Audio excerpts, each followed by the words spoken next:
Obviously, I don't think we expected you to be fighting at middleweight again after your last excursion. So I guess, we've heard you say, the politics at welterweight is what kind of led to this. But after your fight against Shara, did you think your next one would be a middleweight, or did you assume it would be back at 170? Yeah, 100%. I assumed it was going to be back at 170. As I voiced that I wanted this is a one-off. It's seeming more and more that it's going to be more than even this fight now, potentially. It seems that there's just more opportunity. The welterweight seems to be congested, and I wanna be active. So if there are fights, I'm always willing to go back down. It's nothing to do with weight or anything. I can make whatever weight I need to. But I do see there's a lot of opportunities and hungry fighters at the middleweight division. If you do stick around at middleweight, do you think you could be more active than you were at welterweight, considering you don't have to cut that extra 15 pounds? Oh, definitely. But at the same time, remember, I come from a competition circuit background where I'm fighting sometimes up to 21 times in one day. So, and that's at different weight divisions as well, or different styles of fighting. So, it's not the weight that stops me from performing. It's more to do if there's opportunities to take a fight. So, I like to be active, and it seems like middleweight will allow me to be more active. When Dustin Poirier made the jump from 145 to 155, he said it took him a while to feel like a lightweight rather than just a featherweight that stopped cutting weight.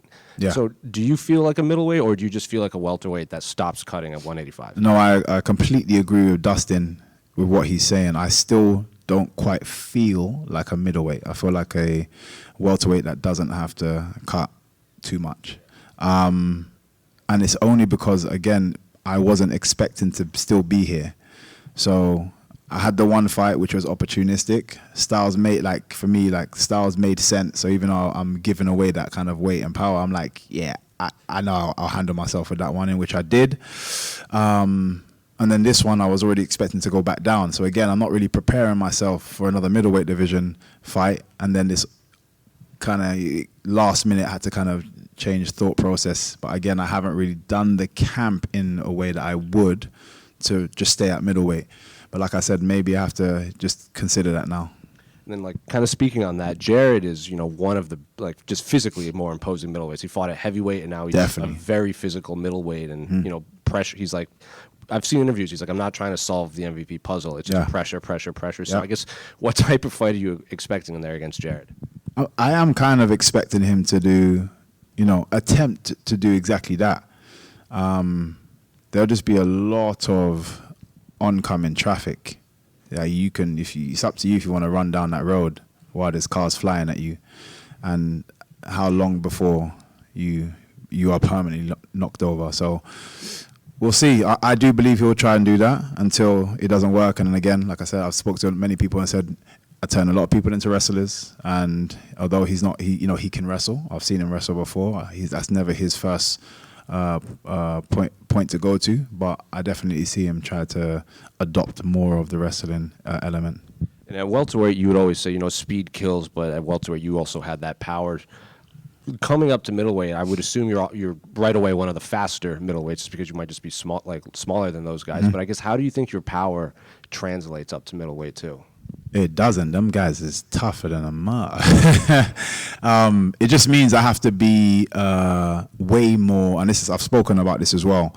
I have to be way more. I have to have way more output in comparison to the welterweight. Welterweight, I'm a sniper.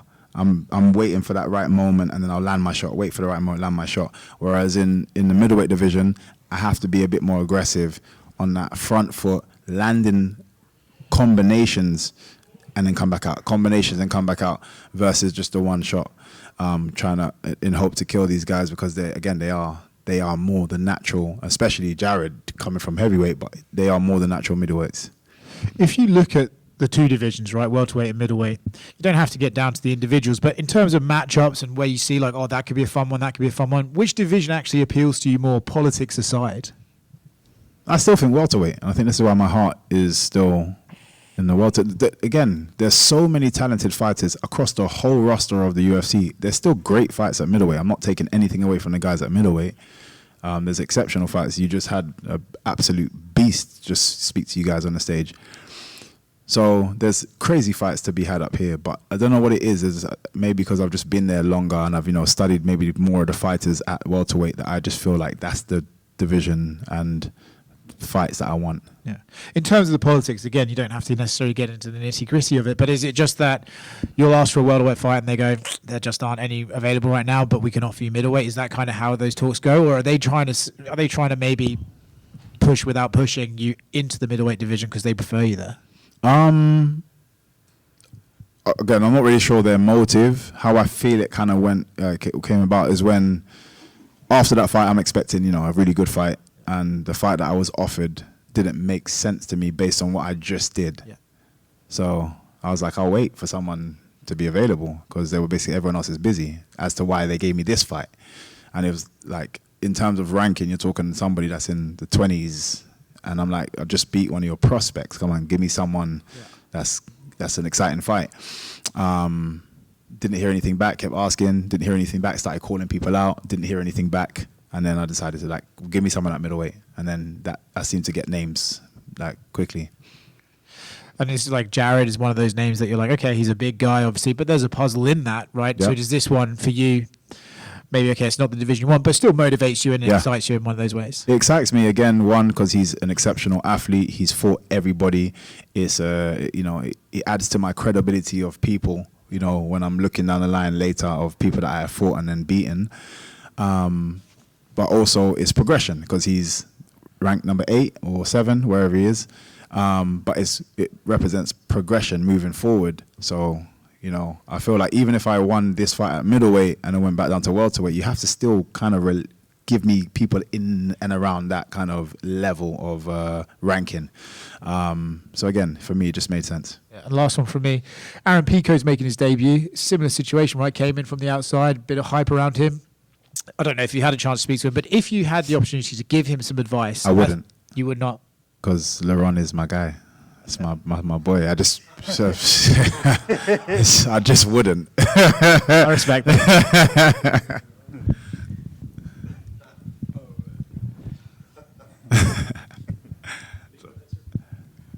I just wanted to get your thoughts on Joe Rogan basically saying that he believes you're the biggest puzzle to obviously try and solve in the entire sport. I just wanted your response to that. I've always thought Joe Rogan's a really smart guy.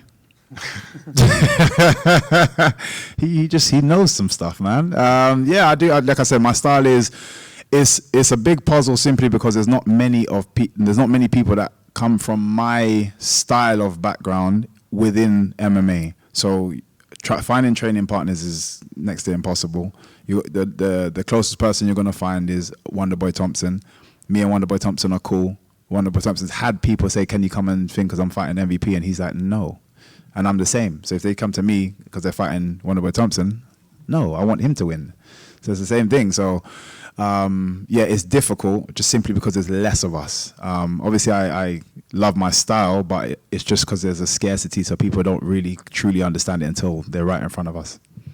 And obviously, not looking past the fight that you got on Saturday, but I know you're friends with Israel Adesanya. Yeah.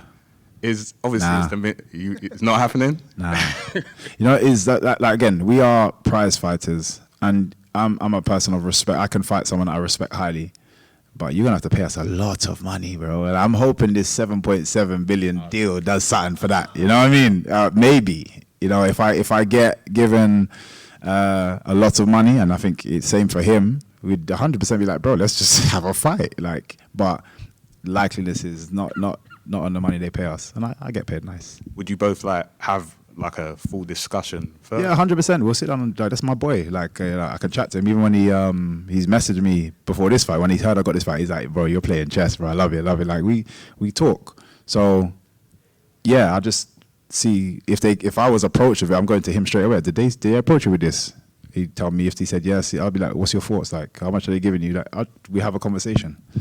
And obviously he's fought Jared before as well. Yeah. So did he give you any pointers? Yeah, to be fair, again, he kept saying like, "No, just hit me up if you want to know anything about it, or what, in terms of what he felt."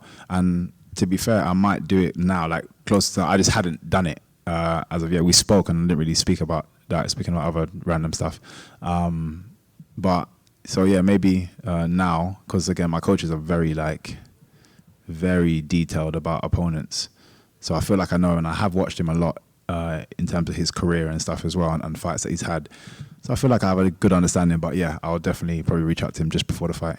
And just last one, who have you got in the main event? Man, it's a difficult one. I'm going to say Hamzat, and I've been telling absolutely everyone exactly the same thing. If DDP wins this fight, I am never betting against this man ever again in my life, because there's just... I feel like a lot of people feel the same way. There's something about his style that's not appealing but successful. And I think it's that not appealing side that keeps making us question his ability to win. But his special gift that we usually see through my kind of point style or Hamzat's wrestling, like you can kind of see the obvious. His not so obvious is probably just the fact that he knows how to be tough and grind out a win. That might just be his talent. You know what I mean? He's okay enough, well, like in terms of his mixed martial arts skill, to just figure out a way to success. And that might be his thing. Hey, brother. What's up?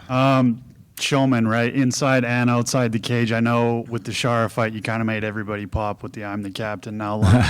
Ian Gary had the custom walkout song. I know you can't give too much away, but like, can we expect something pre and post fight?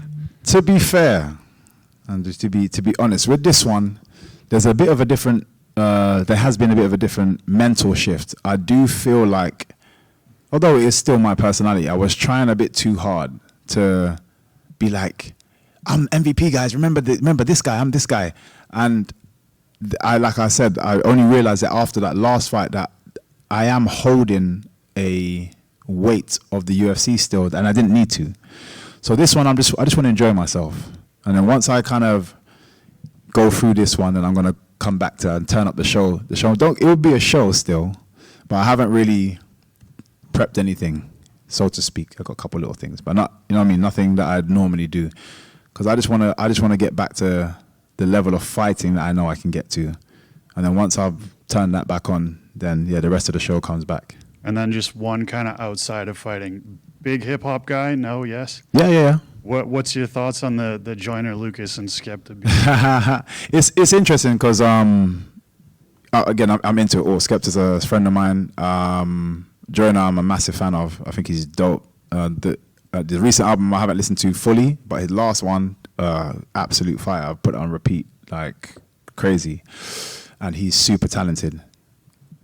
But it's difficult because American listening to a UK artist, they don't get it, and you won't understand certain things that he's talking about, and so on and so forth. And then the British guy, same in America, they'll hear something. Obviously, we'll probably hear things a bit easier because we listen to American music a lot more. So I feel than Americans are now. I think the UK is only recently popping in America, so we're getting a lot more talent that's kind of crossing over, but they're still not going to understand as much as we may understand. So it's difficult. And for me, Skepta is super talented, but not quite a rapper. He is a grime artist, and that genre of music is just very different. So again, it's fun for everyone to talk about, and the crossover and stuff. But I'm a fan of both in their own, in their own spaces.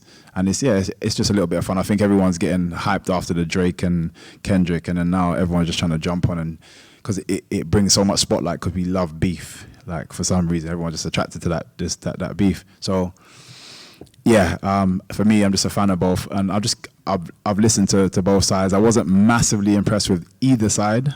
Like I didn't think anybody done anything crazy. It almost feels like they've shook hands and just been like, yeah, let's just, he's promoting and he's got a new album dropping, let's help me promote that. And it feels like that more than it does feel serious. So I'm just kind of like, yeah, just go back to the music.